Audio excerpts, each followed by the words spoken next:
Olá, meu amigo, minha amiga, seja mais uma vez bem-vindos aqui ao nosso canal. Pessoal, nós vamos responder aqui perguntas importantes que nós recebemos aqui nos comentários, que vão tirar bastante dúvida. Então esse vídeo é um esclarecimento, é mais uma informação, tá? Um conhecimento valioso aí para você. Quando o segurado fica incapacitado, ele tem direito em qualquer situação, por exemplo, a receber um benefício? Nós vamos tirar essa dúvida, é uma dúvida muito grande, tá? Por exemplo, o segurado ele pode até ficar doente antes dos 12 meses de contribuição com o INSS.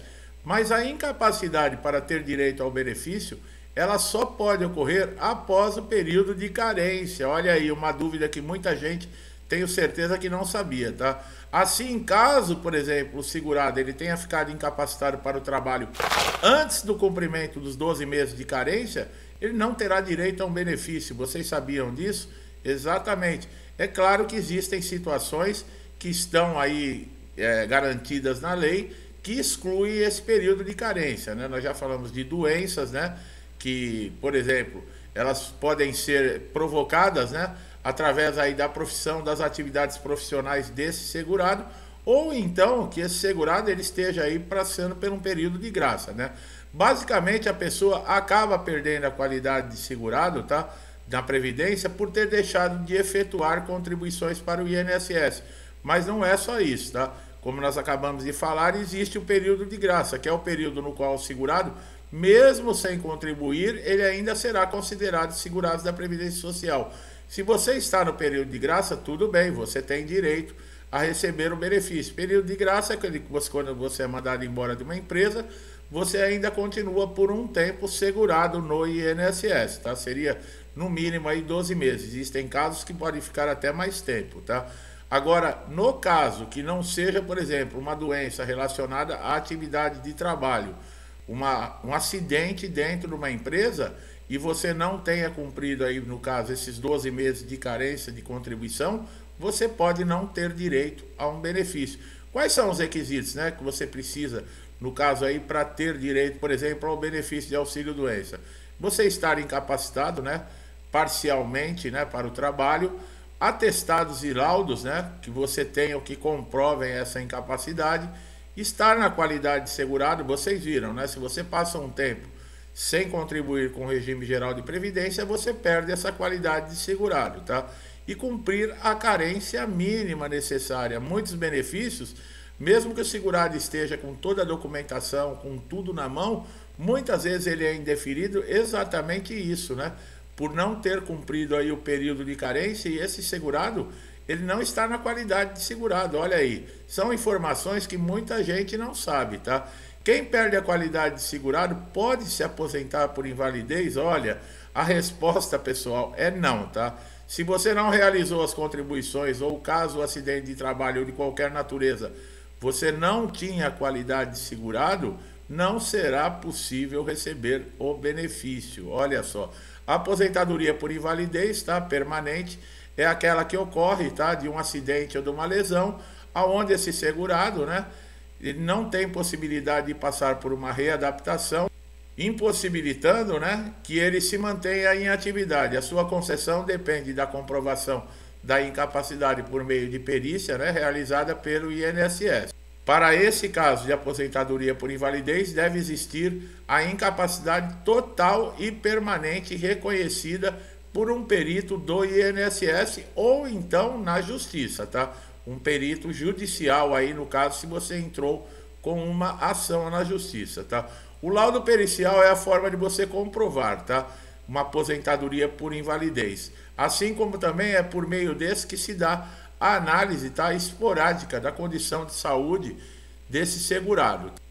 Nós temos vídeo aqui no canal que nós falamos, inclusive, de doenças que aposentam. Nós colocamos, acho que uns dias, se não foi dessa semana ou a semana passada, alguns vídeos atrás, falando com relação a doenças. É muito importante que você saiba dessas informações, porque você pode estar passando por um caso como esse e não sabe aí como agir, se você tem direito ou não, tá? E nós estamos aqui exatamente para esclarecer você, tá? Quais cirurgias que dão direito aí, no caso, por exemplo, a um auxílio-doença, né? Olha lá, nós vamos começando a falar de cirurgia, tá? Qualquer cirurgia vale para receber um benefício? Sempre reforçamos que o auxílio-doença cobre incapacidade para trabalhar.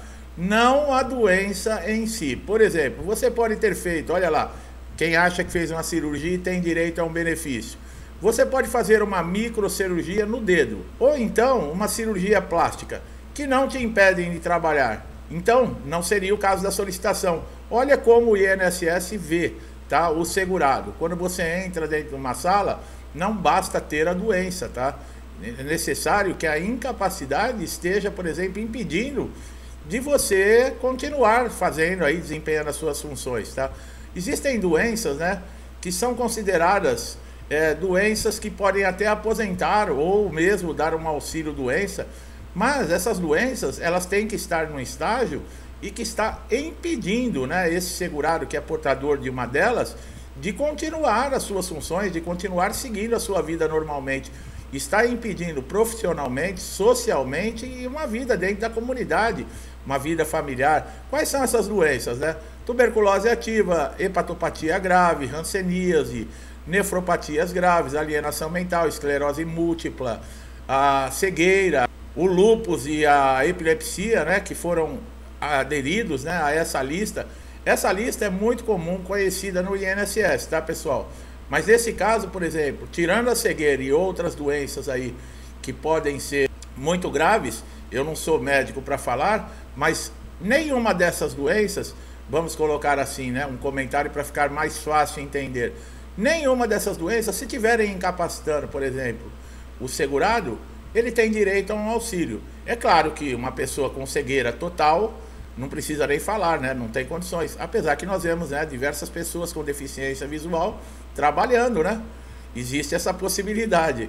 Como eu falei, eu não sou médico para dizer aqui o que é ou o que não é. Eu estou dizendo como o INSS enxerga, tá? Quando você entra para fazer uma avaliação, por exemplo, numa perícia, como o perito enxerga você. Não adianta você chegar para o perito, eu tenho a doença X, a doença tal, a doença tal. Sim, e aí ele pergunta para você aonde está a sua incapacidade. E você não tem incapacidade. É como está lá no exemplo que nós demos, né? Você fez uma cirurgia, uma microcirurgia no dedo ou uma cirurgia plástica. Isso impede você de trabalhar? O que vai ser avaliado dentro de uma perícia médica, no caso, né, se tratando de um auxílio-doença? Geralmente, passar pela perícia, né, de auxílio-doença, o perito tem condições de avaliar a gravidade e a persistência da incapacidade e sugerir, por exemplo, se esse benefício é para auxílio-doença ou mesmo para uma aposentadoria por invalidez ou um auxílio-acidente, tá? Nesse processo interno que não depende do segurado, tá? A decisão, ela é exclusiva do perito, tá? Como dar entrada no auxílio-doença, né? É coisa simples, através do portal Meu INSS, né, pessoal? Você, depois que tem o login e a senha, você entra na página inicial, nos serviços oferecidos no portal, você vai clicar em novo pedido, vai digitar o nome do benefício que você deseja e vai ser marcada uma perícia, tá? Você deve ficar aguardando a resposta, ou por e-mail ou mesmo dentro do portal, clicando em consultar pedidos, tá? Existe aí, por exemplo, importantes requisitos que você deve ter quando for passar por qualquer perícia. Primeiro é a incapacidade, né? Como nós falamos, não é qualquer doença. Você tem a doença, mas não está incapaz para o trabalho, e dificilmente você vai conseguir um benefício no INSS. Bem, existem duas espécies de benefício, o 31 e o 91 referentes ao auxílio-doença. Qual é a diferença desses benefícios? O benefício de espécie 31, que é um dos mais pedidos, ele refere-se a acidentes comuns fora do trabalho. Você está jogando uma bola, acontece uma batida de carro, qualquer coisa que te lesione, que impeça você de desempenhar as suas funções, o seu trabalho. Então, nesse caso, você como contribuinte do INSS, dentro da carência, por exemplo, você não está empregado, você fez 12 contribuições, você pode dar entrada nesse benefício porque você tem a qualidade de segurado. Você pode fazer através do portal Meu INSS ou pelo telefone 135, fazer o seu pedido de auxílio-doença sem nenhum problema. Tem uma novidade aí que muitas pessoas podem achar que é difícil. Você pode conseguir o benefício de auxílio-doença sem nem mesmo precisar passar por uma perícia presencial. Você pode enviar esses documentos digitalizados para o INSS em 10, 15 dias. É feita uma análise e a concessão do benefício A partir do momento que essa documentação estiver toda em ordem, o INSS libera esse auxílio de incapacidade temporária para você pelo período de 90 dias. Nós estamos falando aqui da espécie 31. Agora, qual é a diferença para o auxílio-doença espécie 91? Bem, de acordo com a CLT, o afastamento do trabalho é a partir do 15º dia que o INSS passa a ter responsabilidade. Então, você que é empregado, sofreu um acidente dentro do seu trabalho, uma doença adquirida devido à sua função, você vai pegar um atestado de 15 dias, ainda é responsabilidade da empresa. A partir do 16º dia, o INSS passa a ter responsabilidade perante ao seu pagamento. Mas como nós falamos no início do vídeo, o INSS muitas vezes não quer ceder, não vai às vezes querer implantar esse benefício de espécie 91 de uma forma fácil. Veja bem, quando você sofre um acidente ou tem uma doença ocupacional causada devido à sua profissão, é emitido uma CAT, que é o comunicado de acidente de trabalho. Tudo isso deve ser levado ao INSS. E o melhor desse benefício de espécie 91 é que ela gera o seguinte direito: o recolhimento do FGTS pelo empregador. Você não perde esse recolhimento. Diferente da espécie 31, que a empresa, no caso, ela não é obrigada a lhe pagar. Então fique bem claro, o espécie 31 é um acidente de qualquer natureza fora do ambiente de trabalho. Uma doença que você tenha fora do ambiente de trabalho.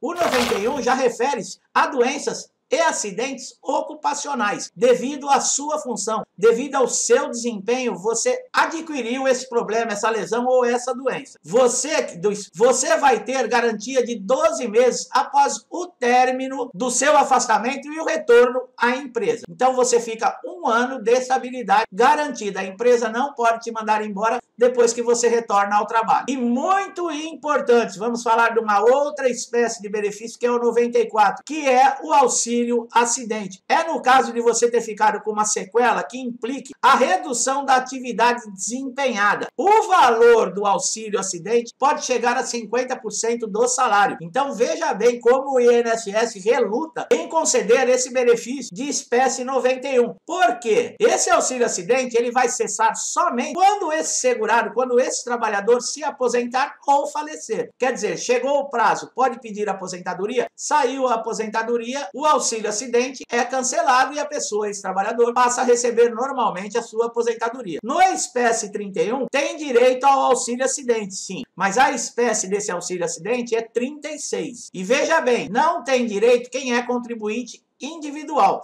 Aquele que paga o carnezinho por fora, aquele que trabalha formalmente, ele não tem direito. Esse auxílio doença de espécie 91 também gera uma indenização na Justiça do Trabalho pelo dano do empregado. E o 31 de espécie 31 já não tem esse direito. Então vocês estão entendendo por que há muita relutância dentro do INSS e muitas vezes dentro da própria empresa. Porque você pode ter uma doença que você adquiriu devido à sua função. Vamos lá, você mexe com um produto químico, respira aquilo direto, te dá um problema pulmonar. Quando você vai ao médico e você fala, eu adquiri essa doença, por exemplo, dentro do meu trabalho. Chega na empresa, a empresa vai falar que não. Não, quando nós já contratamos, ele já tinha essas doenças. Por que essa relutância? Porque a empresa sabe que num caso como esse, de uma doença ocupacional adquirida dentro da função, ela vai ser obrigada a pagar uma grande indenização. Isso está na CESU, quer dizer, a empresa ela não vai ceder. Você que tem uma doença ocupacional adquirida devido à sua função,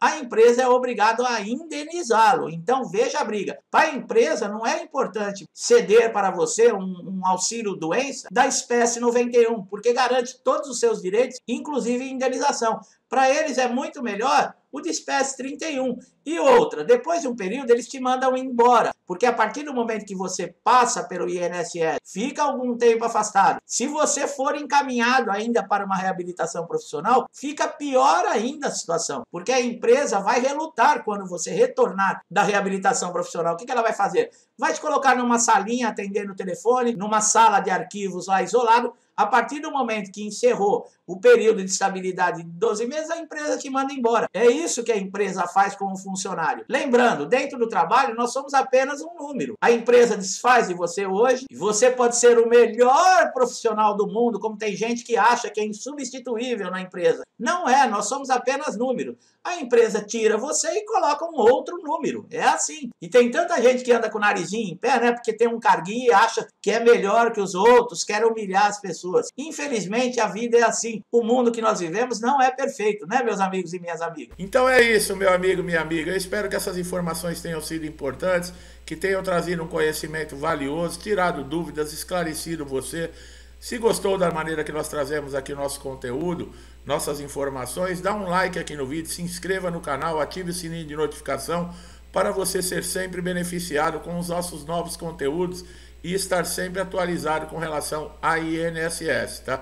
Meu amigo e minha amiga que estão sempre aqui comigo, meu muito obrigado por incentivarem, interagirem, compartilharem o canal. Que Deus abençoe sua casa, sua vida, sua família, com paz, saúde, prosperidade, harmonia, muito amor, né? E disso que o mundo está precisando, né, pessoal? As pessoas começarem a se importar uma mais com as outras, né?